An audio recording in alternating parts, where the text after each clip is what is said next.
Welcome to 843 TV. I'm your host, Lisa Richardson. And I'm Annalisa Itcore, and you are joining us today in this beautiful home here in Long Cove Plantation. Our first guest today is going to be James Wedgeworth, a very popular real estate agent here on Hilton Head. Our next guest is Ms. Dorothy Guccio. She is the events coordinator with the Hilton Head Island Bluffton Chamber of Commerce. And last but certainly not least is everybody's favorite Mike Covert of Covert Air. So stick around for this episode of 843 TV, where communities come to speak.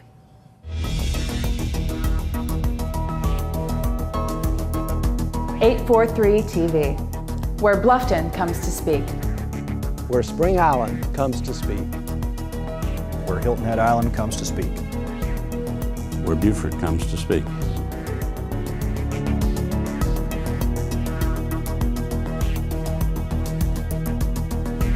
(843 TV), where communities come to speak.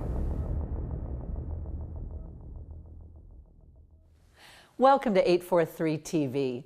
Joining us today is local real estate agent as well as, I might say, local legend, James Wedgeworth. It's good to be here. It's great to have you.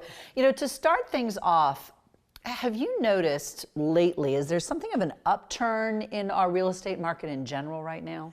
I think it's heading in the right direction. I have noticed a lot more activity, especially in the upper price range, since the last time we shot one of these great local TV programs here. So I'm optimistic that it's heading in the right direction. Believe me, we are nowhere near where we want to be, nowhere near. But you know, you don't need a elephant in one bite, so we're heading in the right direction. I feel real good about that. Good. That's great. Are there different pockets of the market that do better in spring versus summer and fall? That's a good question. Actually, it probably is. In the summer, we have found that usually the beach-oriented communities, the ocean-oriented homes, they do a lot better. In the spring and fall, your residential communities, Wedgeworth, Long Cove, Indigo Run, Hilton Head Plantation, Palmetto Hall, seem to do a little better. In the summer, the Palmetto Dunes, North Forest, South Forest Beach, Sea Pines markets do a little better. But that's always kind of been the way it's been. So, Travel and Leisure magazine recently rated Hilton Head Island the #1 island in the United States, and that is fantastic news, and that's going to have a completely positive outlook for Hilton Head. Yes, I think it's really good. Actually, I think it's the second year we've been rated that, and we probably need to do a better job of explaining that to our prospects. I think we're #2 in the world and #1. Is that correct? That's what somebody told me the other day.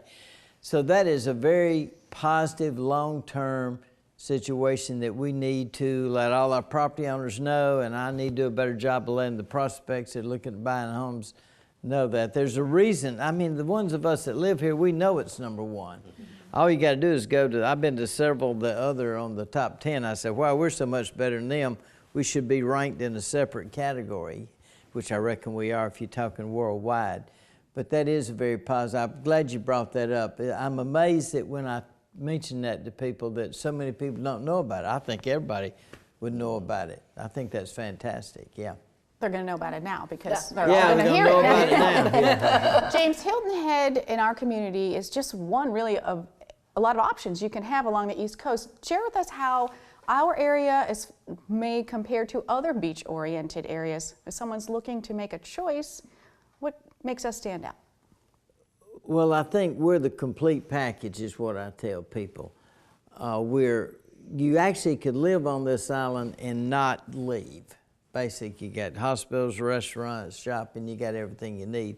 Most of your other barrier islands, you go there, but if you need something, you got to leave. So that what makes us unique is that you don't have to leave. I mean, I'll be honest with you, I go sometimes a month without crossing the bridge because everything I need is right here at Hilton Head. So that's probably what separates us from some of the other areas. Our market, unfortunately, has not been as good as some of the other areas, and I don't really understand that 100%, but I've noticed that because I got friends in other areas and they keep me posted on what their real estate market is doing. Well, one thing you did mention about us being whole package, we've got a great selection of schools great public high school that's actually been nationally ranked. Yeah. We've got several private schools to choose from. So if you're looking for a family that needs education, we've got all that as well. And also, so we're here in this beautiful home in Long Cove Plantation, which is on the south end of the island. Tell us a little bit about where we are today. Oh, I regret that it was a little rainy and we couldn't shoot outside, because I would give anything we could have done this outside. This is arguably one of the best residential lots on all the Hilton Head. And the reason being, it is totally surrounded. You got water and marsh on all three sides, and you're on a peninsula coming in. And actually, when you're in this house, you're not even aware that you're in a development. You don't see any other houses. All you see is Broad Creek, the marshes, the creeks. They got a beautiful pool. I would give anything if we could have shot this out by the pool. This is one of the nicest houses for sale on Hilton Head. I wish we had time to actually have the cameraman go through the whole house. You'll just be floored with the detail. The detail. It's a beautiful home. It's on the market for $2,295,000, and the people that own the house, who are very gracious to let us use it, built the house. It's their home, and it's time for them to move on. But the house is to die for. It's one of the nicest houses listed in our multiple list system. What advice would you give to someone who's thinking about putting their house on the market? That's a big question, but what are some key things? To help get top dollar? Mm-hmm. Okay, the advice. Of course, right? Isn't that always the goal? Yeah, well, it's always good. It amazes me, because I do this all day, every day. When I go to people's homes and they say, I want to put a house on the market, it amazes me that most people aren't willing to do the things to make the house really shine. They say stuff like, well, it's been good enough for us. We've owned it 20 years. It's good enough for us. They go, well, you really need to update the bathrooms. You really need to update the kitchens. Those things make a really big difference in getting top dollar. New paint, new carpet, things like that really help. Gotcha. And what about some of the other smaller things they might be able to do? If they didn't want to invest that money, is there any small things they could do to make it better to show? Yeah, clean the house. There you go. Well, James, I know that if someone's interested in this property or any of the ones that you've got, they can visit you on your website. They can give you a call on your cell phone. I know you're always willing to take that call. And so check James out and his wonderful company, all the beautiful properties here on Hilton Head and beyond. Stay right here. We'll be back with more 843 TV.